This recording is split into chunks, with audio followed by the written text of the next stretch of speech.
Grafologi ini tentunya juga menjadi alat bantu yang sangat penting untuk pendidikan. Untuk mengetahui seperti apa karakter anak-anak kita gitu. Nah, itu sebetulnya sudah pembatasan. Komunikasi seperti apa sih yang cocok dengan pasangan saya gitu. Karena kok misalkan sebelum memahami grafologi ya, setiap kali kita mau membicarakan sesuatu tuh pasti baru setengah jalan udah berantem.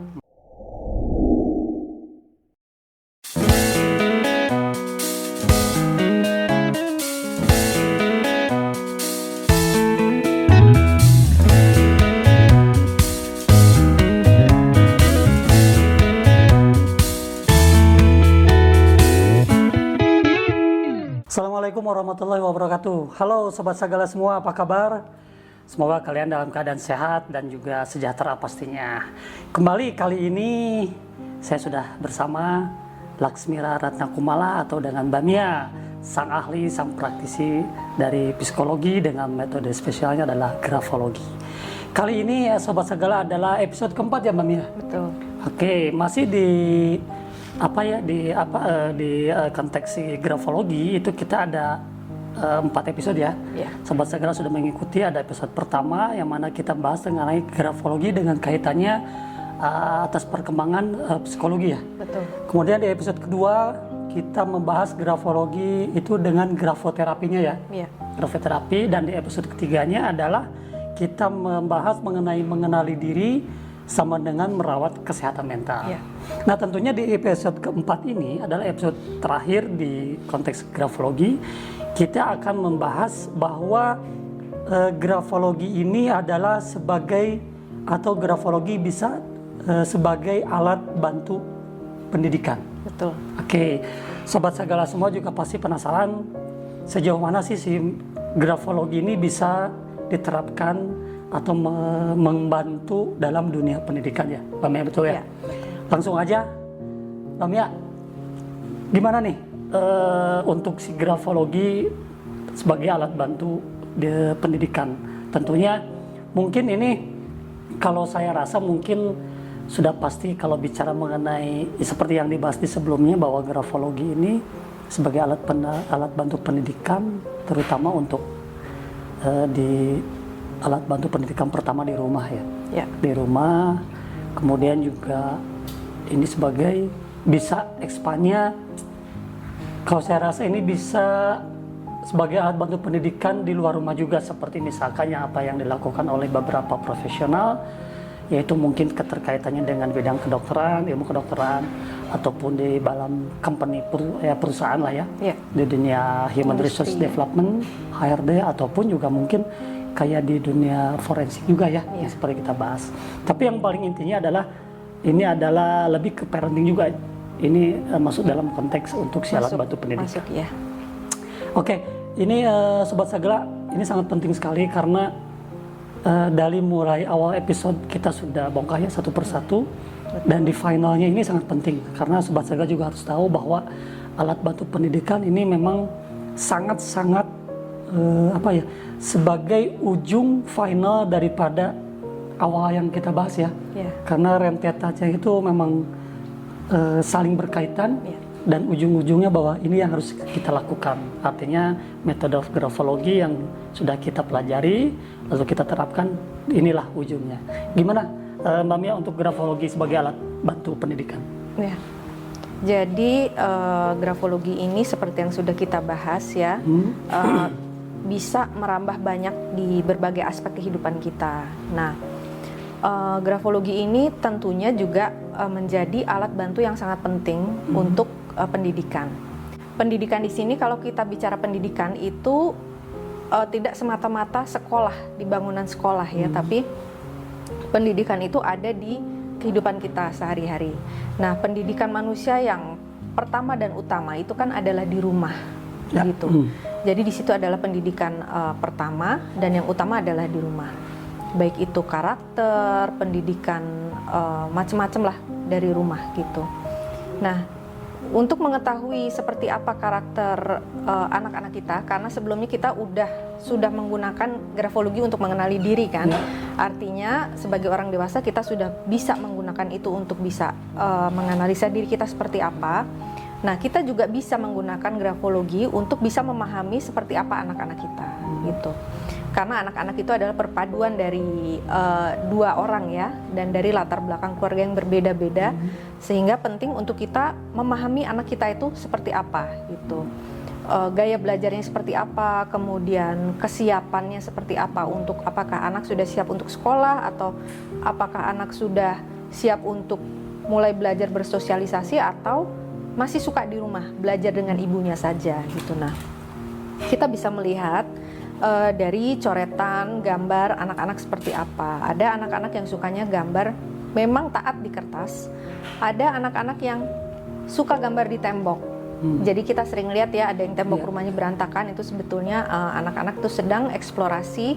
Nah, biasanya anak-anak yang seperti ini adalah anak-anak yang memiliki gaya belajar kinestetik yang cukup kuat gitu. Jadi memang dia harus eksplorasi melebihi dari bidang yang hanya di kertas aja. Jadi kita sudah bisa memahami seperti apa gaya belajar anak kita. Kemudian apakah anak kita ini menggunakan banyak warna ketika menggambar atau mencoret-coret. Kalau iya, artinya dia memiliki gaya belajar yang visual. Artinya ketika dia melihat sesuatu itu dia resap, dia pelajari. Nah, hal-hal seperti itu sangat bisa membantu orang tua untuk bisa memahami anak gaya belajarnya seperti apa, kemudian karakternya seperti apa, apakah gambar anak ini besar-besar atau kecil-kecil. Nah, apakah anak ini ekstrovert atau introvert? Nah, kita bisa lihat dari situ. Itu sekaligus juga bisa menjadi cerminan bagaimana kita sebagai orang tua. Karena kadang-kadang orang tua itu menuntut atau mengharapkan anak untuk menjadi demikian gitu. Tapi sebetulnya mereka lupa bahwa mereka sendiri dulu saat kecil itu seperti itu. Betul. Gitu. Nah, kemudian dituntut anaknya untuk bisa berbeda gitu. Nah, itu juga bisa menjadi media untuk memahami bagaimana kita dulu dan juga berempati terhadap anak gitu. Itu untuk di rumah. Kemudian kalau untuk di sekolah tentu bisa ya, buat guru-guru, buat para pengajar untuk memahami perubahan pada siswa seperti apa gitu. Jadi misalkan ini ada anak-anak yang tulisannya yang tadinya rapi tapi kemudian bisa tidak beraturan. Nah, itu kalau kita melihat perbedaan yang tiba-tiba seperti itu, kemudian sangat drastis dan ekstrim, kita bisa ajak anak untuk diajak bicara secara perlahan dan personal gitu. Terutama anak-anak yang sebelumnya kita lihat tulisannya itu rapi dan kecil. Artinya anak-anak ini tuh anak-anak yang private gitu, anak-anak yang memang suka detail tapi juga dia private. Jadi kita juga pendekatannya berbeda. Itu kalau di sekolah pentingnya seperti itu. Kemudian kalau di bidang industri tentunya ada HRD bisa memakai itu ya untuk mengetahui calon-calon karyawan ini cocok di job desk yang mana gitu. Kemudian juga di sekolah juga digunakan untuk penjurusan. Itu ya, untuk ketika sudah di tingkat akhir, nah itu biasanya bisa digunakan untuk mengetahui cocoknya anak ini bakatnya kemana, minatnya kemana. Itu bisa dilihat dari analisa tulisan tangan sekaligus observasi dan interview juga pada anak. Jadi kita memang harus tidak hanya satu tapi juga ada banyak pendukungnya gitu. Kemudian kalau di dalam kedokteran memang grafologi ini seperti yang tadi saya bilang bisa merambah ke banyak aspek dan banyak bidang pekerjaan, termasuk juga di bidang medis gitu. Untuk bisa mengetahui seperti apa atau misalkan dokter bisa melihat bahwa pasien ini memiliki kecenderungan ada sakit atau ada gejala di bagian tubuh tertentu, itu bisa dilihat melalui tulisan tangannya. Dan tentu dokter atau pekerja medis juga bisa mengajarkan itu kepada tenaga medis yang lain yang belum memahami itu agar bisa lebih memahami pasiennya, terutama yang tidak chatty ya, tidak mudah bicara. Nah, lalu di bidang forensik itu biasanya ada di kepolisian ya, untuk membantu mengungkapkan sebuah kasus yang mungkin tidak jelas gitu petunjuknya. Kemudian arahnya kemana agar tidak menjadi hanya asumsi. Nah, itu juga bisa diajarkan kepada para anggota-anggota yang akan menjalankan profesi forensik gitu. Nah, Oke, itu dari depan aja dari awal udah cukup lengkap ya. Karena kita sudah merambah kepada ketika si alat bantu grafologi sebagai alat bantu pendidikan ini kan sudah untuk sebagai apa ya, kalau bisa dibilang ini langkah pertama pendidikan awal di rumah ya untuk anak-anak Ya, kita, untuk kemudian memahami untuk keluarga ya. memahami, kemudian juga di situ lari ke dunia parentingnya, berkaitan dengan parenting, kemudian sudah merambah ke dunia industri ya. Ya. Nah, kita keep dulu yang industri nih, Mia. Ya, Sobat Sagala. Jadi grafologi sebagai alat bantu dunia pendidikan, tentunya ini adalah sebagai alat bantu pendidikan di rumah. Yang juga ini Mbak Mia, kalau benar nggak ya ini? Jadi sebetulnya sebagai alat bantu pendidikan di rumah adalah seperti model atau layaknya sekolah pertama anak-anak. Betul. Betul ya. Yang dimana di sini pun juga kita bisa menimbulkan bonding atau keterikatan hubungan keluarga dan komunikasi yang akan lebih baik. Ya. Karena mau bagaimanapun juga seperti yang Mbak Mia lansir ya, saya pernah baca, saya lihat videonya, memang rumah itu adalah tempat anak-anak untuk aman pulang. Betul, gitu kan ya. betul. Nah, ini sob yang kita akan bahas awal ini adalah ini ada hubungan langsung dengan dunia parenting nggak ketika Sangat erat, ya. sangat erat ya. Nah, kita dengar dari Mbak Mia untuk penjelasan lebih detail dan singkatnya mungkin ketika bagaimana grafologi ini sebagai alat bantu pendidikan untuk anak-anak di rumah sebagai ajang sekolah pertama atau bahkan untuk menjalin hubungan dan bisa membangun komunikasi yang lebih baik dalam sebuah keluarga. Mbak Mia dijelaskan mengenai bentuk si keterkaitan grafologi alat bantu pendidikan di dunia parenting. Oke. Jadi kalau di dalam parenting ini kaitannya pasti tidak hanya orang tua anak ya, tapi juga lingkungan termasuk anggota keluarga pendukung. Nah, setelah kita memahami diri kita ini seperti apa, ada pasangan kita yang perlu kita pahami juga seperti apa, latar belakang keluarganya seperti apa yang berbeda dengan latar belakang keluarga kita, dan itu akan melahirkan membentuk satu individu dengan karakter yang baru tentunya ya. Walaupun banyak dari karakter kita akan turun juga pada anak, begitupun dari pasangan kita. Nah, setelah kita memahami kita seperti apa, pahami anak ini seperti apa karakter murninya.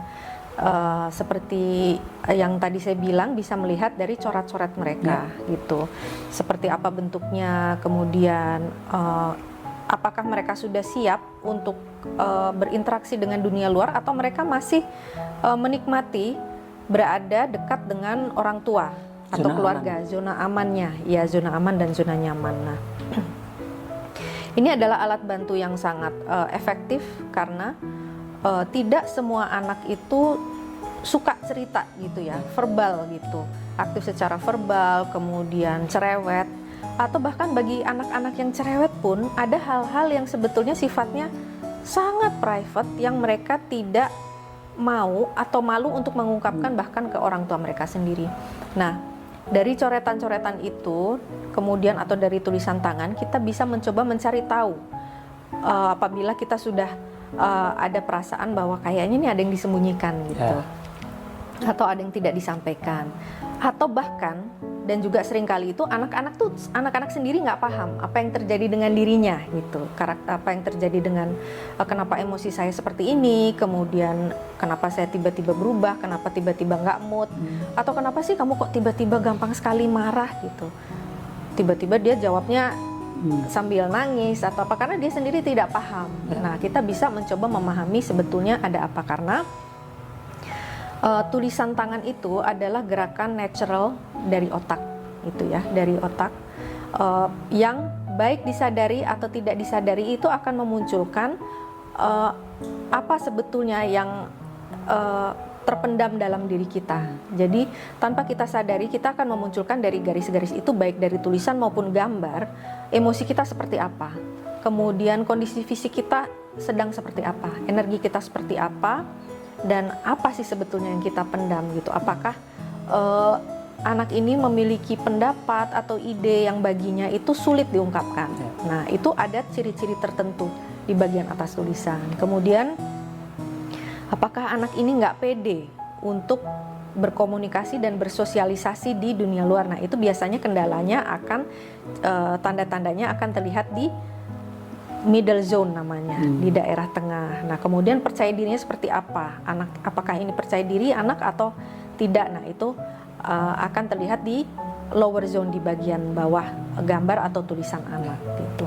Jadi mengetahui sedikit saja bagi orang tua itu bisa sangat membantu pengamatan orang tua terhadap perkembangan anak gitu. Karena pengamatan orang tua itu ada yang paling baik. Karena orang tua membersamai anak setiap hari. Kemudian orang tua juga bisa memberikan pelajaran-pelajaran. Kuncinya yang utama adalah anak bahagia. Nah, itu kuncinya. Jadi kalau anak tidak bahagia, anak tertekan, jangan harap apa yang kita sampaikan, pesan-pesan yang ingin kita sampaikan itu bisa masuk kepada anak. Sedangkan kalau anak kondisinya bahagia, anak tenang, terutama ketika bersama kita, maka pesan-pesan yang ingin kita sampaikan itu dengan mudah diserap anak. Jangankan masuk, tersampaikan pun juga agak sulit ya kalau anak-anak kita tidak bahagia. Betul, jadi mental ya. Betul, agak mental. Artinya memang untuk si grafologi ini sebagai alat bantu pendidikan di rumah ini ya merupakan step awal ya. Ketika memang kita yang tadi Mbak Mia sampaikan bahwa mengenali anak-anak sehingga nanti mempelajari karakter-karakter mereka, bahkan ya memang sudah pasti bahwa grafologi ini adalah bisa dikatakan sebagai bahasa nonverbal ya. Iya. Yang ketika memang ada anak-anak yang cenderung introvert, betul, dia yang jarang membangun komunikasi, artinya itu bisa kita lihat seperti apa. Iya. Tapi kemungkinan bisa nggak, Bang, ketika ini diterapkan kepada anak-anak yang cukup introvert, yang pada akhirnya itu bisa mengubah karakter dia bisa menjadi ekstrovert atau tidak? Itu ada kemungkinan nggak dengan menerapkan grafologi di dalam rangka si batu pendidikan ini? Ya. Tentunya dari introvert dan ekstrovert itu adalah karakter yang berbeda yang masing-masing memiliki kekuatan ya. Memang ekstrovert memiliki kelebihan yang mudah dilihat oleh dunia luar ya. Tapi introvert juga memiliki kelebihan dan kekuatan yang mungkin tidak bisa dilihat orang, tapi kekuatannya itu adalah, kelebihannya adalah dia jadi lebih fokus ketika bekerja, kemudian dia lebih mandiri ketika bekerja, jadi tidak bergantung dengan energi dari lingkungan luar dan teman-temannya, dia lebih bisa mampu mandiri dalam belajar dan juga bekerja. Nah, kendala-kendala yang mungkin sering dialami oleh introvert adalah ketidakmampuan untuk mengkomunikasikan apa yang ada di pikirannya, apalagi perasaannya, biasanya sangat private. Nah, kalau kita ingin anak ini introvert untuk bisa lebih terbuka, maka yang kita latih adalah kemampuan komunikasinya, gitu. Tidak harus merubah karakternya secara keseluruhan, gitu. Nah, sedangkan untuk anak-anak yang ekstrovert, biasanya kesulitannya adalah ketika harus bekerja dan belajar sendiri. Sedangkan lingkungan itu bukan lingkungan yang asing gitu, atau misalkan lingkungan itu bukan lingkungan yang memang ekstrovert gitu. Nah, mereka berarti harus bisa belajar untuk bekerja mandiri, tidak bergantung dengan energi atau support dari lingkungan ekstrovertnya itu. Nah, artinya yang harus dilatih adalah fokus dan kemandirian dalam belajar tanpa harus merubah semua karakteristiknya. Berarti yang dimaksud di sini adalah ketika ini dilakukan dengan pelatihan sebagai sarana pendidikan, ini bukan untuk mengubah karakter ya Sob ya, tapi ini bisa untuk menciptakan balancing mungkin ya. Iya. Jadi keseimbangan ketika ada sosok anak yang introvert ya Sob. Jadi setidaknya dia bisa membangun komunikasi yang lebih baik. Iya. Dengan orang tua, dengan lingkungan. Solusi ya mungkin seperti itu. Nah, ini menarik ya Sob, karena memang hanya kita sendiri yang tahu sebagai orang tua nih ya. Tentunya betul. Kita mempunyai keluarga sendiri, kita mempunyai anak-anak juga. Tentunya kita akan mengetahui sosok atau karakter anak seperti apa, sehingga dalam metode untuk si grafologi dalam alat bantu pendidikan, maka kita akan mengetahui bahwa anak-anak kita itu harusnya seperti apa, karakternya seperti apa. Maka dorongan dari kita itu untuk selain mengenal anak-anak kita, mungkin mengarahkan anak kita akan ke arah mana nih. Ketika betul. Pribadinya seperti ini, mungkin harus sedikit-sedikit diberi pelatihan. Ya. Contoh yang introvert agar tidak terlalu menutup diri, dia bisa membangun komunikasi yang lebih baik. Nah, ini mungkin bisa dilakukan, diterapkan lah. Ya. Ada lagi nggak yang sesimpel apa gitu selain mengenai hal yang tadi di dalam dunia parenting terkait grafologi dalam untuk membantu pendidikan? Jadi inti dari memahami anak itu adalah agar kita tidak memaksakan, gitu, agar kita tidak berekspektasi berlebih terhadap anak.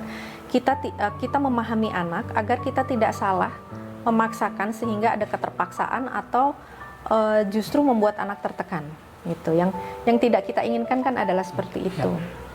Nah, menjadi attune atau inline dengan anak, nah itu yang kita inginkan agar seperti yang sebelumnya sudah kita bahas, ketika kita memberikan satu pesan-pesan atau nasihat itu, anak menerimanya walaupun misalkan ada lagi nggak terima nih karena ini sedang hormonal, ada perubahan hormonal karena dia sudah mulai remaja, tapi setidaknya mereka tidak terlalu jauh, tidak sangat tidak membenci kita gitu, karena hubungan kita selama ini baik. Jadi hanya ada sedikit perbedaan yang kemudian hanya dalam hitungan waktu sudah bisa inline kembali. Nah, itu pentingnya di situ.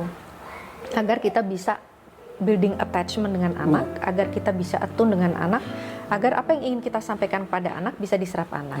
Supaya anak bisa berkembang optimal, bahagia dan optimal. Yang kita inginkan adalah itu, anak tumbuh bahagia sehingga optimal, belajar dan berkarya itu dengan bahagia, karena kebahagiaan itu akan berpengaruh ke kondisi fisik secara keseluruhan, mental ya, pengaruh mental juga. Dan fisik. Ya, artinya di sini mungkin salah satu contoh paling mudahnya adalah ketika ada anak kita yang memang kinestetik ya, dia sering menggambar bahkan di tembok-tembok rumah. Sebetulnya itu juga dalam konteks positif kita jangan larang ya, artinya sebetulnya begitu ya. Tapi bagaimana upaya kita mungkin dengan memberikan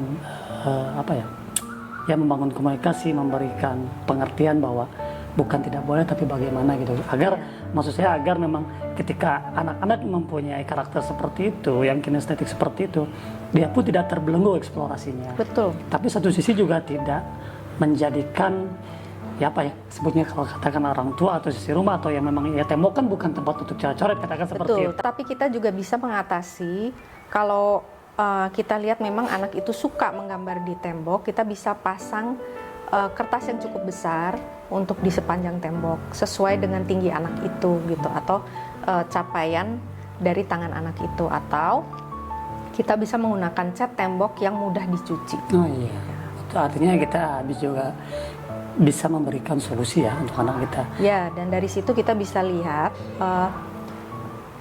bahwa anak itu tuh tidak hanya menunjukkan seperti apa gaya belajarnya, tapi juga anak itu latihan motoriknya seperti apa gitu. Jadi sebetulnya dari situ tuh anak yang aktif secara taktil itu lebih enaknya adalah kita tidak perlu menyampaikan, kita nggak perlu nyuruh-nyuruh untuk latihan menggambar atau latihan apa, mereka bisa gambar sendiri gitu. Memang kita yang harus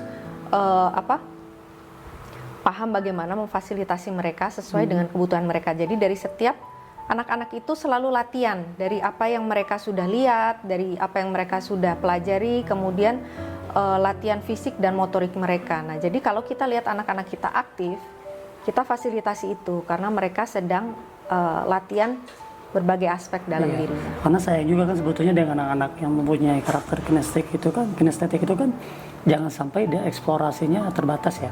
Artinya kan masih banyak solusi kita sebagai orang tua yang memang sudah mempunyai banyak pemikiran, banyak pengalaman, dan kita kasih solusi. Salah satunya tadi ya, kita kasih bidang kertas yang agak besar dengan ukuran dia, tempel di dinding sehingga dia tidak banyak mencoret-coret di dinding secara langsung ya. Artinya ada solusi, dan solusinya bukan kita memarahi tentunya ya. Tentu. Tapi yang memberikan pengertian dan juga memberikan solusi tadi, memberikan tadi beberapa bidang kertas di tempel di tembok.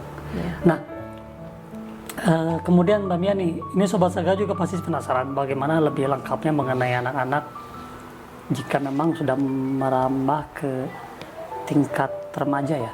Karena memang alat bantu grafologi sebagai alat bantu pendidikan di rumah ini juga salah satunya berlaku untuk anak-anak seusia mereka. Iya. Seusia mereka yang memang sudah merambah ke tingkat remaja, apalagi yang di sini ketika mereka di tingkat akhir, di tingkat SMA ya, dia akan memerlukan untuk jurusan mereka, penentuan jurusan mereka, cocoknya aku kemana nih, saya harus ngambil yang jurusan mana nanti nih, seperti apa itu kan, ini sangat diperlukan sebagai alat bantu pendidikan bagi orang tua agar bisa memahami dan juga bisa membantu si anak ini akan ngambil atau mengarah ke mana gitu kan, seperti apa? Betul. Seperti apa itu, Mbak? Iya. Jadi seperti namanya, kita kasih nama alat bantu, artinya ini tuh adalah bantuan ya, bukan yang utama. Jadi kita tidak mengandalkan hanya bergantung dari satu grafologi aja, tapi ini adalah satu bantuan. Jadi ketika anak sudah mulai memasuki fase harus melanjutkan pendidikan gitu, yang penjurusan gitu. Nah, untuk anak-anak yang memiliki ketertarikan di bidang spesifik yang memang sudah dari dulu tertariknya seperti itu memang lebih mudah untuk kita melihat anak ini arahnya kemana dan minatnya tuh tidak jauh dari apa yang dia sukai. Nah, biasanya yang membingungkan itu bagi orang tua, bahkan bagi anak itu sendiri adalah anak-anak yang multi talent, gitu. Anak-anak yang cukup punya bakat di beberapa bidang, tidak satu aja. Nah, ketika anak-anak itu dihadapkan oleh pilihan, biasanya mereka selalu bingung. Kenapa? Karena mereka biasanya punya banyak pilihan, punya tidak hanya satu atau dua pilihan, dan mereka pasti akan bingung memutuskan yang mana. Nah, itulah gunanya alat bantu tersebut ya, untuk melihat sebenarnya kamu tuh lebih condong yang mana. Nah, tapi sekali lagi karena mereka ini adalah remaja, sehingga self awareness mereka itu memang masih minim, dan juga mereka masih didorong dengan adrenalin yang besar, sehingga kadang-kadang ketika mereka diberi pengertian seperti ini, sedangkan mereka punya dorongan atau passion gitu ya di bidang betul, di bidang yang mungkin kecil sebetulnya bakatnya di situ. Nah, tapi mereka menggebu-gebu di situ. Nah, yang perlu kita perhatikan sebagai orang tua dan juga sebagai pengajar ya adalah ketika anak itu berbakat tapi tidak berminat, itu jangan dipaksakan. Karena ketika dipaksakan, kita tidak akan bisa melihat disiplin di situ. Kita tidak akan bisa melihat semangat belajar di situ. Yang ada mereka melakukannya karena keterpaksaan atau karena untuk orang tua gitu. Tapi ketika bakat mereka kecil tapi minat mereka besar, nah itu yang bisa kita dukung di situ. Karena di mana ada keinginan yang besar, maka di situ ada satu usaha yang mengiringi itu. Dia akan terasah. Ya, sehingga akan berusaha, akan belajar untuk disiplin dan seterusnya untuk bisa mencapai apa yang mereka inginkan. Nah, tugas kita adalah sebagai keluarga dan juga orang yang berada di sekelilingnya adalah untuk mensupport dan terus memotivasi mereka agar tidak patah semangat. Karena seperti yang kita tahu tadi, bakatnya mungkin kecil di bidang itu, tapi minatnya besar. Artinya dia akan menghadapi tantangan-tantangan yang cukup besar dibandingkan dengan bakat yang besar, minat yang besar. Nah, itu mungkin akan lebih mudah gitu. Tapi kalau bakat yang kecil, kemudian minat yang besar, mereka akan menemukan banyak tantangan. Nah, itu membutuhkan dukungan kita. Dan yang harus dihindari adalah kita sebagai orang tua, ketika anak mempunyai bakat yang besar tapi minatnya kecil, itu sebaiknya jangan dipaksakan. Jangan dipaksakan. Dan itulah salah satu ketika memang anak-anak kita tidak bahagia. Ya. Yang tadi Mia sampaikan ya. Betul. Artinya bagaimana ya memang kita menciptakan hubungan, kemudian menciptakan komunikasi yang baik, setelah saling memahami, terlebih orang tua memahami, sehingga sampai ke arah situ pun yang tadi Mia sampaikan bahwa kita sebagai orang tua bisa mengetahui sejauh mana dan yang terbaik untuk anak kita ya. Betul. Gitu ya. Nah, apalagi nih Mami, ada lagi nggak terkait dengan dunia parenting si grafologi sebagai alat bantu pendidikan selain yang tadi sudah kita bahas sebelum kita masuk ke industri ya? Oke, kalau di dunia parenting tentunya untuk memahami anak ya, agar kita tidak memaksakan, karena ketika anak-anak melakukan dengan terpaksa itu sebetulnya ada banyak hal dari dalam dirinya itu yang tidak tumbuh. Ketika anak merasa takut gitu, kalau kita sudah memarahi dan kita bilang itu salah, mereka akan membatasi diri mereka sendiri.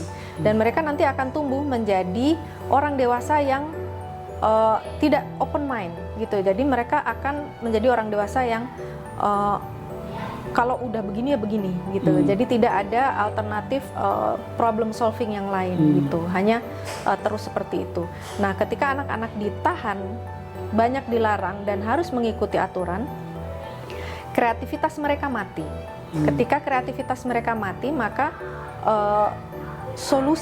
mencari solusi atau problem solving mereka juga tidak berjalan. Mereka hanya melakukan sesuai dengan apa yang diajarkan, apa yang seharusnya. Ketika ternyata hal-hal terjadi tidak sesuai dengan rencana, nah itu mereka tidak akan mampu mencari solusi, tidak bisa kreatif lagi karena kreativitas mereka sudah dimatikan sejak kecil.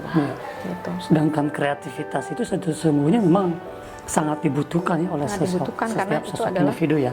Ya, itu adalah skill untuk problem solving. Betul, gitu. Apalagi untuk anak-anak kita yang memang nanti pun dia akan menemukan dunia yang lebih nyata nanti ketika dewasa, dan memang akan dihadapkan kepada berbagai macam perubahan yang akan dihadapi kan. Betul. Artinya ketika dia punya kreativitas yang tinggi, setidaknya dia kan yang tadi dia bisa open mind, dia kan tidak stuck ataupun dia tidak istilahnya kalau dia hanya udah gitu-gitu aja jadi itu, kaku ya. Gitu. Nah, jadi agar anak memiliki kreativitas yang besar, kita harus membiarkan anak untuk berimajinasi seluas mungkin, tidak menyalahkan imajinasi.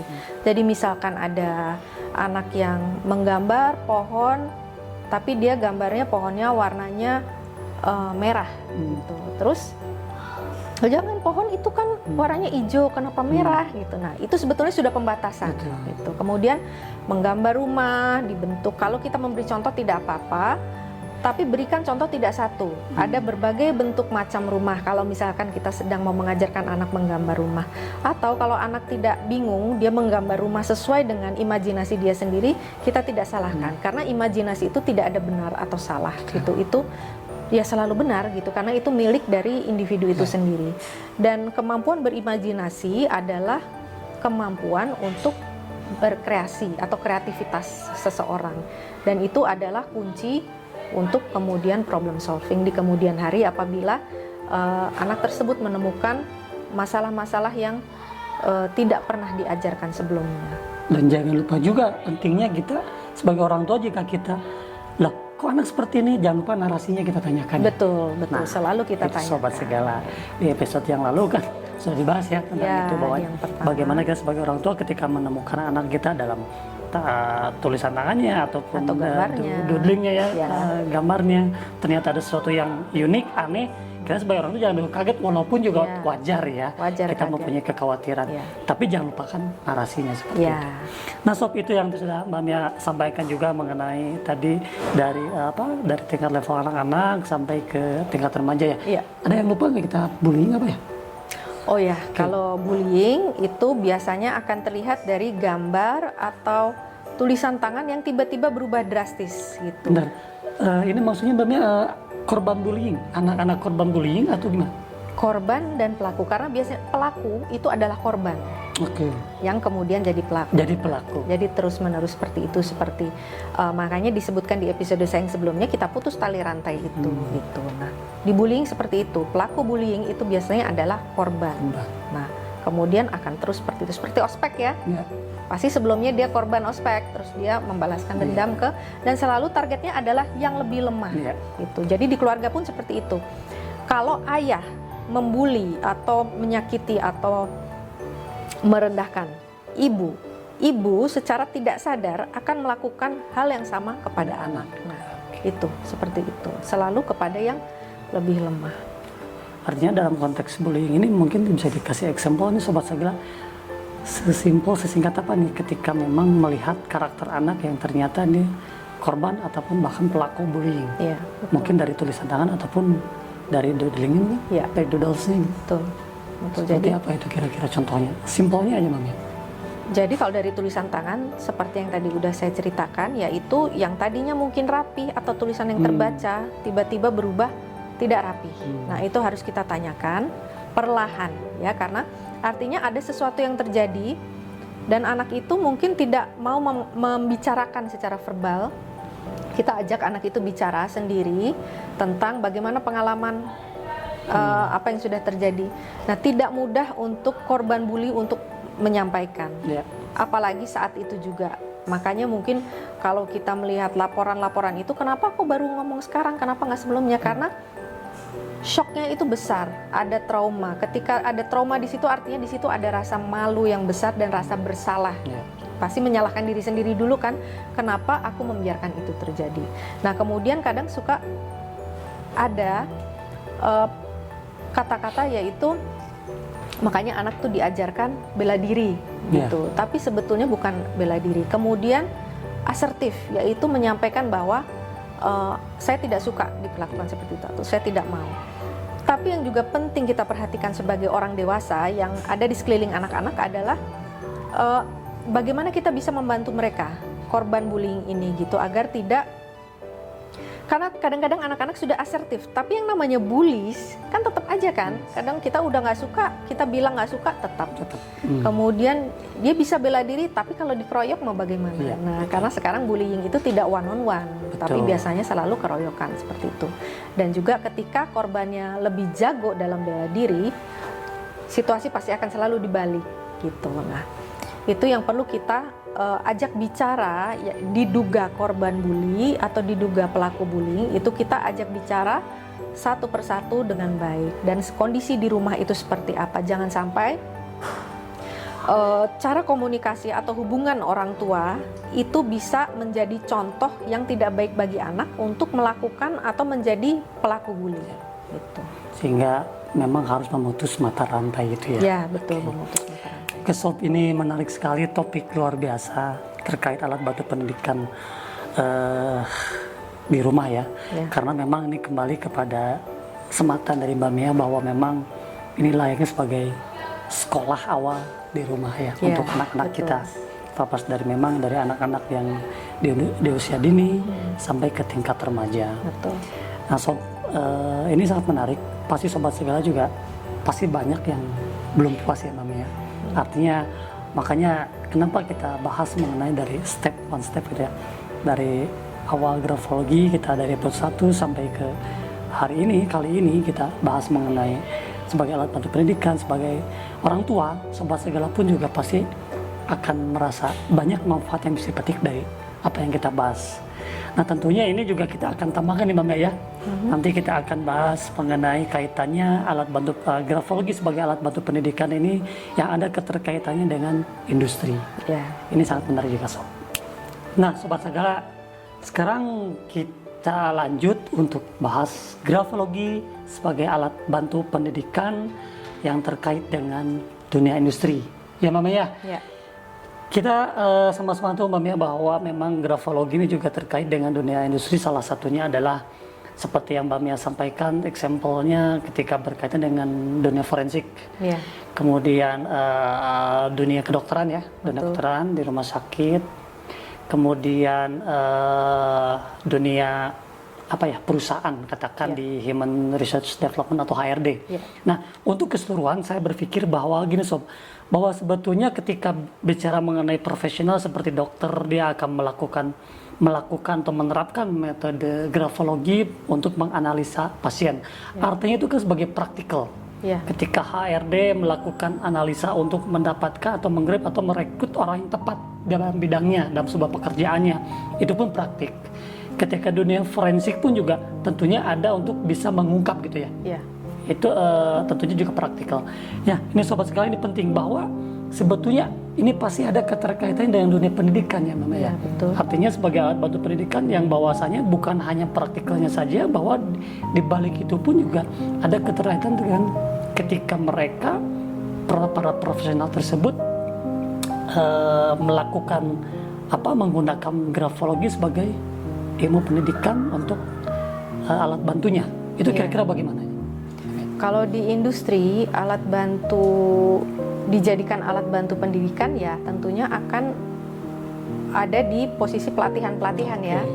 Jadi ketika mereka bisa disisipkan ketika untuk memberi pelatihan untuk mengenal diri, kemudian disisipkan grafologi untuk lebih mengenal diri melalui tulisan tangan, kemudian bagaimana juga grafoterapi yang dilakukan agar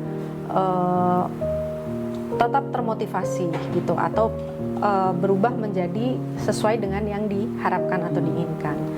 Nah, jadi di industri memang melalui pelatihan-pelatihan seperti itu, bisa di perkantoran-perkantoran maupun di bidang psikologi, bidang pendidikan sendiri, maupun di lingkungan kerja lingkup yang lain itu bisa diajarkan itu sesuai dengan kebutuhannya masing-masing. Jadi bidang industri ini tuh di bidang apa? Nah, kemudian kita melatih melalui menggunakan alat bantu grafologi untuk mengajarkan kepada anggota pelatihan itu.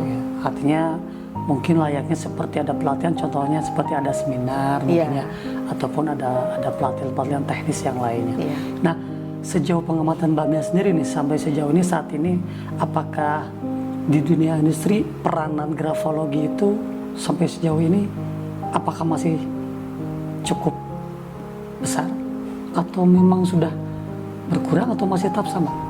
Sebetulnya masih besar, masih menggunakan itu cukup besar, terutama memang untuk diterapkan sendiri di bidang industri seperti untuk melihat kecocokan pada job desk gitu, kemudian karakter dari calon karyawan. Jadi memang paling banyak di situ di industri, kemudian di forensik terutama ya untuk kasus-kasus.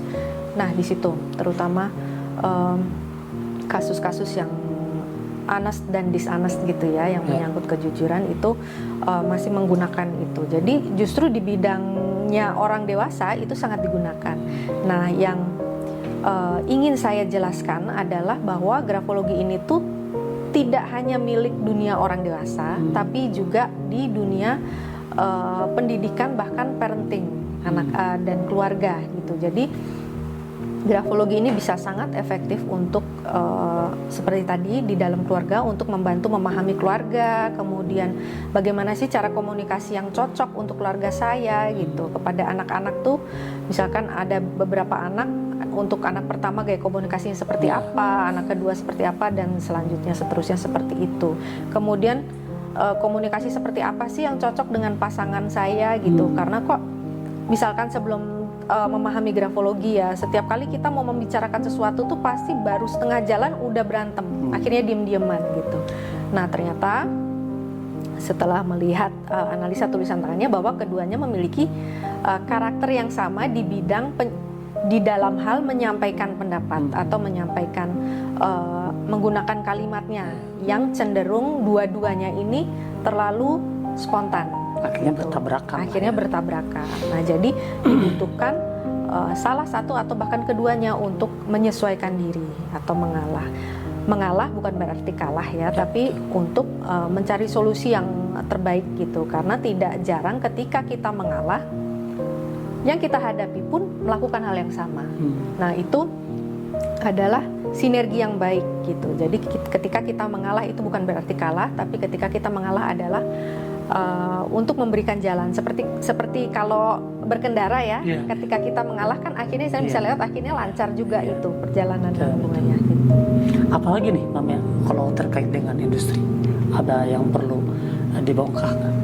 Tidak hanya mengenai tadi yang dibilang, kita sampaikan, kita bahas bahwa terkait industri profesional sebagai alat praktikalnya, kemudian sebagai apa ya, pelatihan. Ada lagi nggak yang mungkin Sobat Segala perlu tahu? Kalau di dunia industri itu terus terang sebetulnya informasinya sudah jauh lebih banyak gitu dibandingkan untuk keluarga dan untuk pendidikan. Bidang industri juga sangat banyak, sangat luas. Jadi kalau kita mau membahas khusus di bidang industri, kemudian digunakannya itu di mana dan seperti apa, kita perlu melihat lebih spesifik lagi industrinya itu industri apa gitu. Ketika kita ada industri-industri yang kita bahas, nah baru kita di situ bisa masuk menjelaskan grafologi di bidang industri ini seperti apa dan di bidang selanjutnya seperti apa. Oke, Sobat Segala, ini di episode keempat atau di episode terakhir terkait dengan grafologi yang kita bahas dengan sang ahli ataupun praktisi dari psikologi, Mbak Laksmira Ratnakumala. Ternyata saya sendiri pun juga ini masih banyak yang rasa penasaran tinggi gitu kan, keinginan tahu lebih, tapi ya memang kita coba untuk kemas ini sepadat mungkin ya. Yeah. Tapi bagaimana ini bisa tersampaikan informasinya dan menjadi sarana edukasi buat sobat segala, terlebih untuk para orang tua gitu. And by the way, Om Andri, ada yang mau ditanyain nggak Om Andri? Kayaknya serius banget nih Om Andri. Lagi fokus. Lagi fokus. Oke sobat segala, jadi dalam konteks grafologi ini tentunya banyak sekali manfaat yang kita bisa ambil. Tentunya banyak sekali dalam grafologi ini cara-cara, how the way, ataupun dengan apa yang kita bisa lakukan dengan grafologi untuk menentukan tujuan kita. Salah satunya yang paling penting adalah untuk mengetahui karakteristik anak-anak kita gitu kan. Ya, dalam parenting ya. Dalam parenting, kemudian ya banyak sih betulnya ya. Banyak sekali itu kan, salah satunya ya tadi yang dibilang untuk dalam dunia parenting untuk mengenai karakter anak-anak kita. Kemudian juga untuk di bidang pendidikan di sekolah, sekolah, mengetahui anak didik ya. Betul, bahkan sampai ke industri ya. Ya. Oke. Nah, buat sobat segala nih yang belum menonton atau mungkin baru nonton di episode 4, tentunya ini harus nonton dulu deh dari awal ya, agar flow-nya, agar kaitannya, connectingnya jadi enak untuk nontonnya. Jadi buat sobat segala yang belum sempat nonton topik tentang grafologi, sebaiknya tonton dari episode pertama sampai keempat. Episode pertama saya ingat kembali, kita grafologi dengan keterkaitannya dengan perkembangan psikologi, ya. Di episode kedua tentang grafoterapi, kemudian episode 3 itu mengenali diri sama dengan merawat kesehatan mental, dan yang episode terakhir tentang grafologi ini adalah sebagai alat bantu pendidikan. Ya. Oke, tentunya kita rasa cukup ya Mama ya. Cukup untuk ini, dan sebelum saya closing nih, sobat segala, pasti kita memerlukan kesimpulan tentang grafologi sebagai alat bantu pendidikan. Silakan Mami ya. Jadi grafologi sebagai alat bantu pendidikan itu tidak hanya di sekolah ya, tapi juga di rumah. Nah, saya sebut alat bantu karena kita tidak bergantung dengan hanya satu alat tes saja atau satu ilmu saja untuk semuanya, untuk memahami manusia keseluruhan, tapi hanya alat bantu untuk membantu kita memahami, terutama kalau dalam parenting adalah memahami keluarga, memahami anak-anak. Kemudian kalau di dunia sekolah itu adalah alat bantu untuk memahami anak didik kita, cara belajarnya seperti apa. Di keluarga untuk memahami bagaimana gaya belajar anak, kemudian komunikasi orang tua kepada anak sebaiknya yang cocok seperti apa agar bisa diterima anak, dan anak pun bisa terbuka dengan kita tanpa merasa ada tekanan. Oke. Sobat segala, jadi gitu kesimpulan dari Mbak Mia tentang si grafologi sebagai alat bantu pendidikan. Tentunya Mbak Mia, saya rasa ini sobat segala pasti lagi-lagi saya jamin bahwa mereka juga masih ada kurang puas lah, gregetan. Aduh, saya pengen tahu, saya harus pengen lebih begini, pengen tahu begitu. Artinya memang ini sekali lagi kita tidak bisa bongkar ya lebih detail di sini. Nah, yang jelas sobat segala semua, jika memang merasa memang ingin mengetahui lebih tentang grafologi ini, terlebih tentang bagaimana cara menerapkannya dengan ilmu grafologi, artinya ya tentunya sobat segala bisa hubungi langsung Mbak Mia ya, Mbak Laksmira Ratna Kumala. Bisa ya Mbak Mia ya? Bisa. Bahkan nanti sobat segala juga bisa mengikuti workshop yang Mbak Mia adakan ya. Tentunya bagaimana cara tahu untuk dapat informasi mengenai workshopnya kapan, di mana, tentunya pantengin aja nih. Beliau ini ada akun sosial medianya, ada ya? Sosial medianya? Di Instagram ya aktif? Instagramnya apa Mbak Mia? Laksmira Ratna. @Laksmira Ratna untuk Instagram, dan nanti kita sediakan di link bio kita untuk kontak personnya ke Mbak Mia langsung. Oke, kalau gitu Mbak Mia, kita rasa untuk si grafologi ini materinya sudah cukup padat ya. Artinya dari episode 1 sampai episode 4, dan semoga sobat segala dapat bisa meresap ya apa yang Mbak Mia sampaikan, terlebih tentang secara keseluruhan. Yakin sekali lagi bahwa ini memang pasti terlalu singkat, tapi setidaknya apa yang Mbak Mia sampaikan semoga ini menjadi menjadi bahan pembelajaran, bahan pengingat. Tentunya ini akan menjadi bahan edukasi yang sangat penting, karena ini adalah sesuatu yang bermanfaat ilmu yang bermanfaat, bahkan juga pengetahuan yang bermanfaat. Insya Allah ini akan menjadi sebuah akan menjadi sebuah titik tolak daripada Sobat Sagala, termasuk saya pribadi sebagai orang tua tentunya, bahwa segala sesuatunya permasalahan di rumah itu pasti ada solusi. Dan salah satunya adalah dengan menggunakan grafologi. Begitu saja sobat, jadi terima kasih untuk yang sudah mengikuti dari episode 1 sampai episode 4 untuk si materi grafologi ini bersama Laksmira Ratna Kumala atau dengan Bania. Tentunya insya Allah nanti mungkin di ke depan kita akan bahas dengan materi yang lain mungkin ya. Insya Allah kita semoga ada usia, kita ada rezeki, ada kesehatan. Semoga kita bisa memberikan hal-hal ataupun ilmu-ilmu yang lebih bermanfaat kembali. Gitu. Ada last words buatnya untuk Sobat Sagala? Untuk Sobat Sagala, khususnya jangan pernah berhenti untuk belajar apapun itu. Jadi tetap semangat berapapun usianya, tetap terus belajar sampai liang kubur. Karena belajar itu adalah tidak akan ada habis. Tidak ada habis. Yang sudah ahli pun akan selalu tetap belajar. Betul, karena semakin kita belajar, kita semakin tahu bahwa kita belum tahu apa-apa. Betul. Oke sobat, kita tutup untuk episode kali ini, episode terakhir dari grafologi. Dan terima kasih sekali lagi kita sampaikan untuk sudah mengikuti dari episode 1 sampai akhir. Kita akan jumpa lagi insya Allah di materi yang akan cukup penting lainnya ya. Betul. Kita pamit. Terima kasih. Assalamualaikum warahmatullahi wabarakatuh. Terima kasih. Terima kasih. Sehat selalu. Amin, sama-sama.